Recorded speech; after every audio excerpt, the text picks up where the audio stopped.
तो स्टैट्स का third chapter कर रहे हैं आज, सेंसस एंड सैम्पलिंग। इसके अंदर फर्स्ट टॉपिक है हमारा census. Define census method. Census method is the method of collecting data in which data are collected for each and every unit of population। यानी census method data collect करने का एक ऐसा method होता है जहाँ पर हम हर एक सिंगल पर्सन से डाटा या फिर इंफॉर्मेशन कलेक्ट करते हैं। यहाँ यूनिट का मतलब है कोई एक पर्सन, पॉपुलेशन का मतलब है कोई भी वो एरिया या वो लोग जिनसे हमें इंफॉर्मेशन कलेक्ट करनी है, जिनसे हमें डाटा रिसीव करना है, वो सभी लोग क्या हैं, पॉपुलेशन, या फिर इसे हम यूनिवर्स भी बोलते हैं। और यूनिट का मतलब है हर वो सिंगल पर्सन। तो सेंसस मेथड में का मतलब क्या हुआ, ऐसा मेथड जहाँ पर किसी भी एक सिंगल पर्सन से इंफॉर्मेशन कलेक्ट की जाती है, ठीक है, अपने रिज़ल्ट प्रिपेयर करने के लिए या फिर अपना कोई भी वर्क जिसके लिए हम वो डाटा कलेक्ट करना चाहते हैं। नेक्स्ट टॉपिक है right the merits and demerits of census method. Census method के क्या क्या मेरिट्स और क्या क्या डीमेरिट्स हैं उसको देख लेते हैं। In census method all the items relating to enquiry are studied and thereafter data are more representative and true। यहाँ पर हम जितने भी डाटा कलेक्ट करते हैं अपनी इंक्वायरी से रिलेटेड, वो सभी ज़्यादा करेक्ट या फिर ट्रू डाटा होते हैं, सही होते हैं। इसको हम ओरिजिनलिटी भी बोल सकते हैं। इन डाटा में ओरिजिनलिटी पाई जाती है, डाटा ओरिजिनल होते हैं, फेक डाटा नहीं होते। दूसरा, in census method the results are likely to be reliable and accurate. इसके अंदर जो डाटा होते हैं उस पर हम भरोसा कर सकते हैं, और वो डाटा कैसे होते हैं, एक्यूरेट डाटा होते हैं। इसके अंदर गलती होने के कम चांसेस होते हैं या फिर गलती होने के चांसेस नहीं होते। और रिलायबल है क्योंकि यहाँ पर हर एक सिंगल पर्सन से डाटा कलेक्ट किया गया है जो भी उस प्रॉब्लम से रिलेटेड है, जिस प्रॉब्लम के थ्रू हमने वहाँ से डाटा कलेक्ट किया है।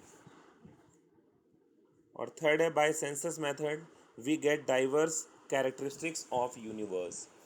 यानी यहाँ यूनिवर्स मैंने आपको बताया, ये जो पॉपुलेशन वर्ड है या फिर ये यूनिवर्स है, ये सेम है।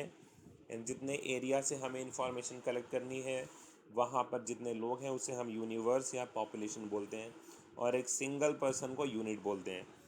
तो यहाँ पर हमें क्या मिलता है, डाइवर्स कैरेक्टरिस्टिक्स, यानी काफ़ी फीचर्स देखने को मिलते हैं इस पूरे एरिया में, या फिर हम बोल सकते हैं इस पॉपुलेशन में। काफ़ी अलग अलग तरह की कैरेक्टरिस्टिक्स देखने को मिलते हैं, और अलग अलग तरह की इंफॉर्मेशन भी हम लोगों से कलेक्ट कर पाते हैं। तो ये इसके मेरिट्स हैं। अब डीमेरिट्स देखते हैं इसके। पहला डीमेरिट है इसका, ये बहुत ही कॉस्टली मेथड है क्योंकि यहाँ पर मनी, टाइम और लेबर बहुत ज़्यादा यूज़ होती है। दूसरा है census method requires a very large number of enumerators. यहाँ पर सेंसस मेथड में जो एन्यूमरेटर्स होते हैं वो हमें बहुत ज़्यादा नंबर में चाहिए होते हैं। Training of very large number of enumerators is very difficult to process.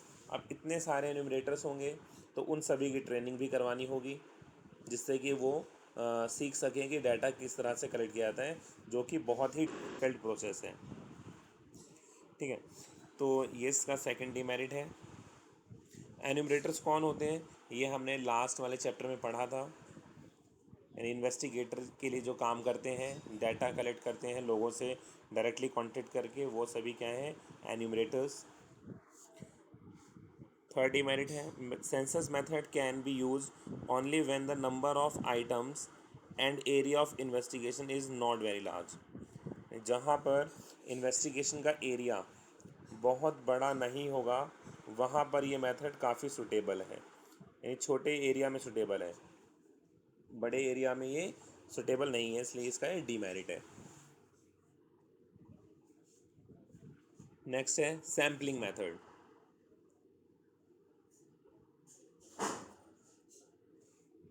It is the method studying about the population on the basis of a sample drawn from the population.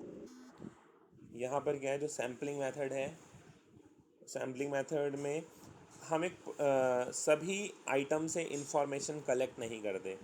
Population में जितने भी लोग होते हैं उन एक single every single person से data नहीं कलेक्ट किया जाता, बल्कि यहाँ पर हम किसी कुछ लोगों से इंफॉर्मेशन कलेक्ट करते हैं।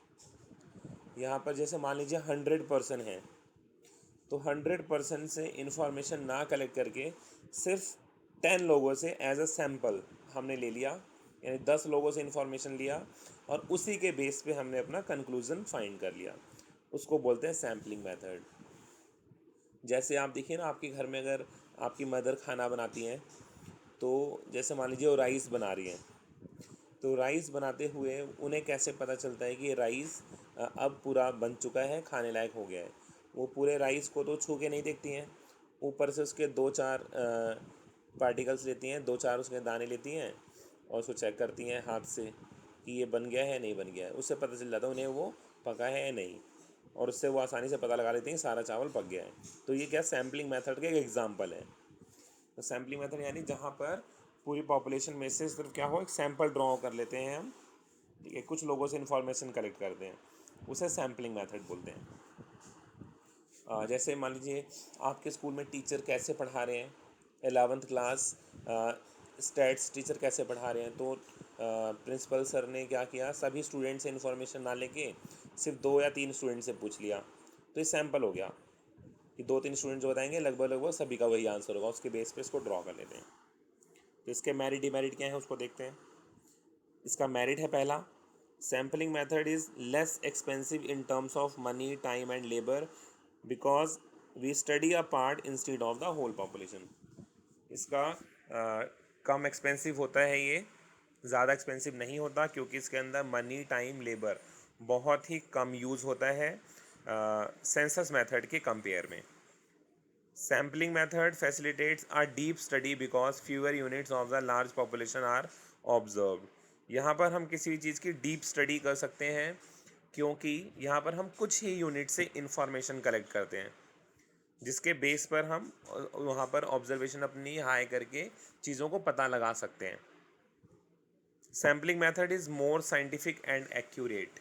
यहाँ पर जो सैम्पलिंग मेथड है वो ज़्यादा बेस्ट हो सकता है, ज़्यादा साइंटिफिक और एक्यूरेट होता है, क्योंकि यहाँ पर हम किसी भी एक इन्फॉर्मेशन के बारे में सभी से नहीं पूछकर 2-3 लोगों से पूछते हैं, जिसके बेस पर हम काफ़ी उसमें पता लगा सकते हैं कौन गलत बोल रहा है या कौन सही बोल रहा है। ठीक है, एक्यूरेसी उसके अंदर ज़्यादा होती है, इससे हमें आसानी से पता चल जाता है, इसलिए इसको ज़्यादा साइंटिफिक भी माना जाता है। इसके डीमेरिट्स देखते हैं। सैम्पलिंग मेथड का पहला डीमेरिट है, sampling method is not based on certainties but on probabilities and therefore conclusion may be wrong and doubtful। क्योंकि यहाँ पर ये सर्टेनिटी के ऊपर डिपेंड नहीं होता, बल्कि ये प्रोबेबिलिटी के ऊपर डिपेंड होता है, इसलिए कभी कभी यहाँ पर जो हमारा आंसर आता है या कंक्लूज़न है वो गलत या फिर डाउटफुल भी हो सकता है। Sampling method needs the services of expert.